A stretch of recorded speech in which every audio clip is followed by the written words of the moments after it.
Hey, this is Nate from Older Marketing and Web 801. One of the first things I learned about SEO back in 2005 was that traffic won't just start coming to your website. You have to do things to make that happen.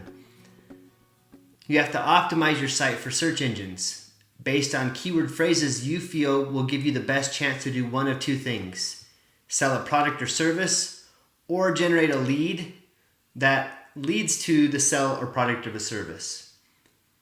On-site SEO, or what we do on our website, is what we're going to be talking about today.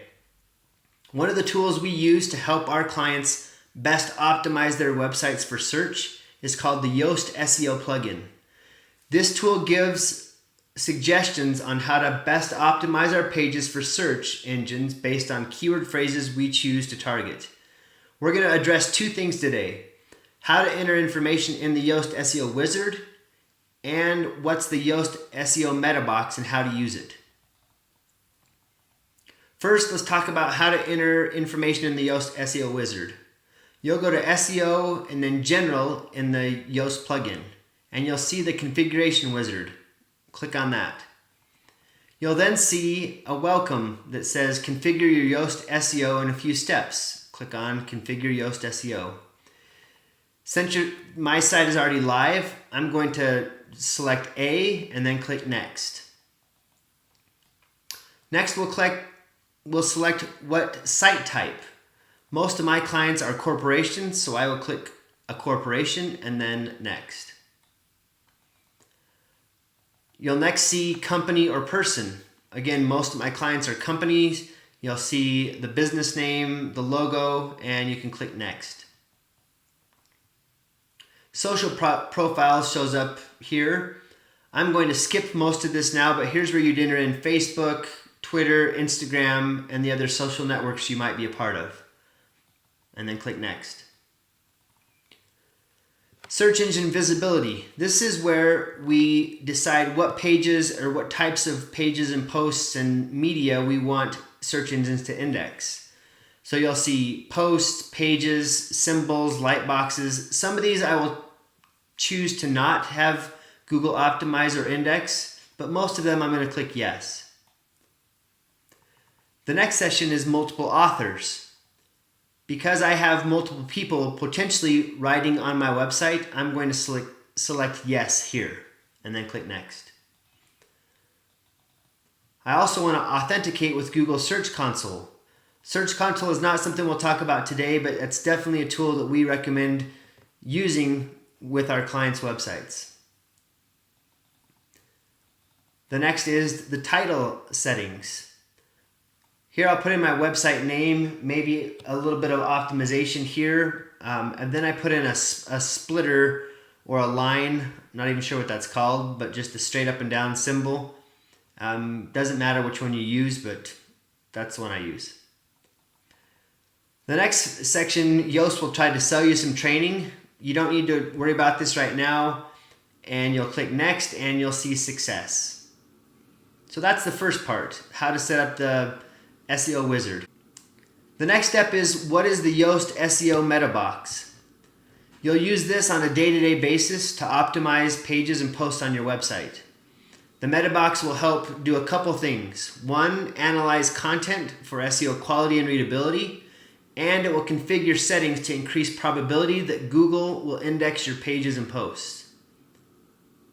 This is what the Meta Box looks like. Once you get to the Meta Box, you'll see a title, which you can see mine says Client Feedback and Digital Marketing Agency. When I click on that, it'll show a place for the SEO title. That's where I can put in specific targeted keyword phrases. You'll also see a slug. That's the URL section where I can put in client feedback. You'll see a meta description box. The meta description box is important. That's one or two sentences that describes what the page is about. And you'll see a readability analysis and a focus keyword. We'll click on that one, and you'll see here the focus keyword is blank, and you'll see if I go up to the top it says SEO not available. That's because my focus keyword is not there. So I'm going to type in client feedback, and it'll give me a red frowny face. That's partly because I haven't done much on this page at all. And below this, you'll see problems, improvements, and good results. So we're going to go over each of these to determine what are the problems and how can I optimize this. The first is the focus keyword doesn't appear in the first paragraph of the copy. If I scroll up, you notice that there's not much copy here. It's very short. And the specific phrase client feedback is not there. It is up in the URL, but nothing in the content. So I'm going to change this up a little bit to make it more optimized for search. And there's client feedback. Put that in. Okay, so I've entered that in. I put in the word client feedback. It now meets that problem. I'm going to click update.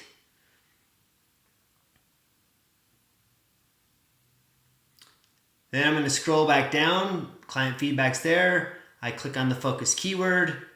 It's now orange instead of red. And that focus keyword now appears in the first paragraph of the copy. Next is there's no meta description. Hasn't been specified.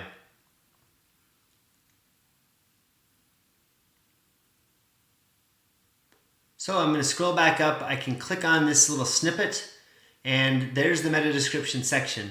I'm going to show you an example in Google. If I type in the word clogging shoes, then I'll see some results. I use this one because this is how I initially learned SEO. I'll see some different ones, and there's my site, clogon.com. It's first got a title. That's like buy clogging shoes and tabs. That's what people click on. That's the title tag.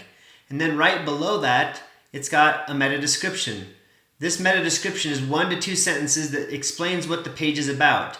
So you'll see it uses clogging shoes and then a soft call to action of we offer quantity discounts to help people know what it is, and most importantly to help search engines know what the page is about. So that's a meta description. I'll show you a couple other bad examples. If I scroll down here, this site, the title tag's pretty minimal, and then the description shows a little bit of content, but I can tell that it's just filler because it says items 1 of 12 of 14. That means it's just pulling content from the page. So they haven't really optimized that very well for search. What we want to do is put in a specific meta description that uses the focus keyword and describes what the page is about. So I'm going to type something up here quickly to give you an idea. So now the meta description is showing.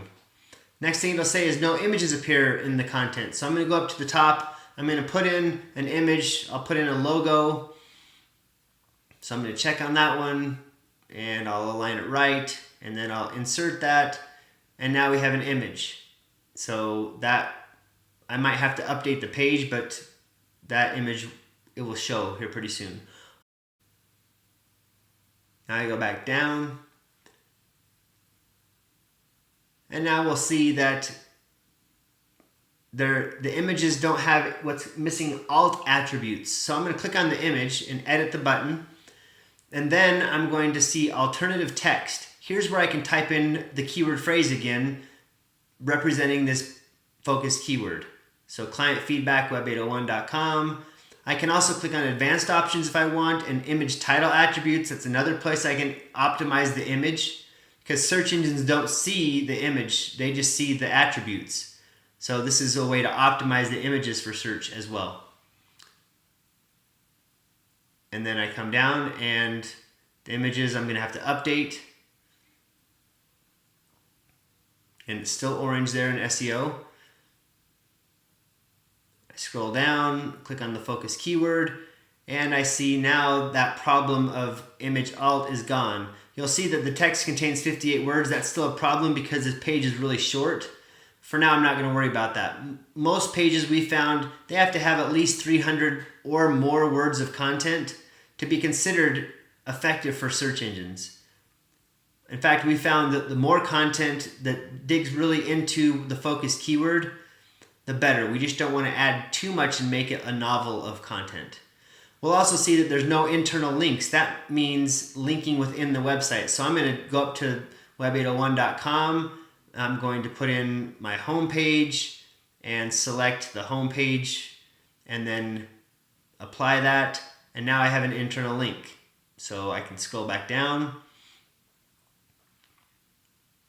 and I'm gonna have to update the page. It says also outbound links. Outbound links is linking to third-party sites. In this particular case, it's not that necessary, but just to show you, I'm gonna highlight over the word short, and I'm gonna take you to one of my favorite websites, espn.com.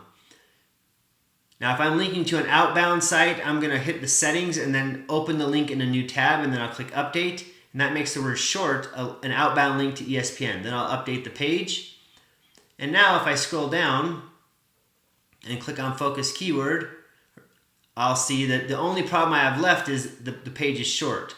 I don't have the focus keyword in the subheading, so I'm going to scroll back up. Subheadings is like having client feedback would be the title, but this is a subheading, so I'll just make an H2 by typing in thanks for the client feedback.